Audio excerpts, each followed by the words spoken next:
నమస్తే అన్న, అందరికీ నమస్కారం. కువైట్లోని ప్రజలను రక్షణ మంత్రిత్వ శాఖ హెచ్చరించింది. కువైట్లో ఉన్న కొంతమంది ఎవరైతే ఉన్నారో ఫోటోలు వీడియోలు తీస్తూ ఉన్నారని చెప్పేసి అటువంటి వారినైతే కువైట్ రక్షణ మంత్రిత్వ శాఖ హెచ్చరించింది. వివరాల్లోకి వెళితే కువైట్ రక్షణ మంత్రిత్వ శాఖ భద్రతా సంబంధిత సంఘటనలు చిత్రీకరించడం, వీడియోలను ప్రచురించడం మానుకోవాలని చెప్పి ప్రజలను కోరింది. అలాంటి చర్యలు కువైట్ జాతీయ భద్రతకు హాని కలిగిస్తాయని చెప్పి హెచ్చరించింది. రక్షణ మంత్రిత్వ శాఖ ప్రతినిధి కల్నల్ సౌద్ అల్ అత్వాన్ గారు స్థానిక మీడియాతో మాట్లాడుతూ జాతీయ బాధ్యత ప్రకారం ప్రతి ఒక్కరూ సంఘటనలను హైలైట్ చేస్తూ చిత్రీకరించడం లేదా సోషల్ మీడియాలో అప్లోడ్ చేయడం వంటి క్లిప్పులను పంచుకోవడం మానుకోవాలని చెప్పేసి బదులుగా అధికారిక వర్గాలు జారీ చేసిన సమాచారం పైన ఆధారపడాలని చెప్పి ఆయన తెలిపారు.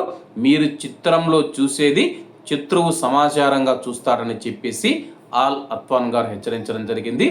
ఎవరైనా సరే కానీ కొంతమంది ఫోటో కానీ లేకపోతే వీడియోలు సోషల్ మీడియాలో పెడితే కానీ దాన్ని ఇరాన్ వాళ్ళు శత్రువులు ఎవరైతే ఉన్నారో దాన్ని సమాచారంగా సేకరిస్తాడనమాట.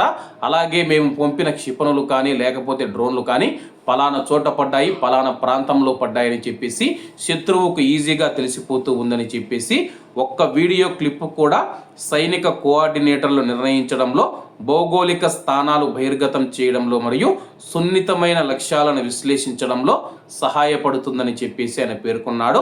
అలాంటి విషయాలను చిత్రీకరించడం మరియు పంచుకోవడం వల్ల నష్టాలను ప్రజలు అర్థం చేసుకోవాలని ఆయన నొక్కి చెప్పారు. సోషల్ మీడియాలో ప్రసారం అవుతూ ఉన్న కొన్ని వీడియోలు మరియు సమాచారం సమాజంలో అనవసరమైన ఆందోళన కలిగించే పుకార్లు లేదా తప్పుడు వివరాలు ఉండవచ్చని కూడా ఆయన హెచ్చరించారు. కువైట్లోని కువైటీ పౌరులు మరియు ప్రవాసులు సమాచారాన్ని పంచుకునేటప్పుడు బాధ్యతాయుతంగా వ్యవహరించాలి.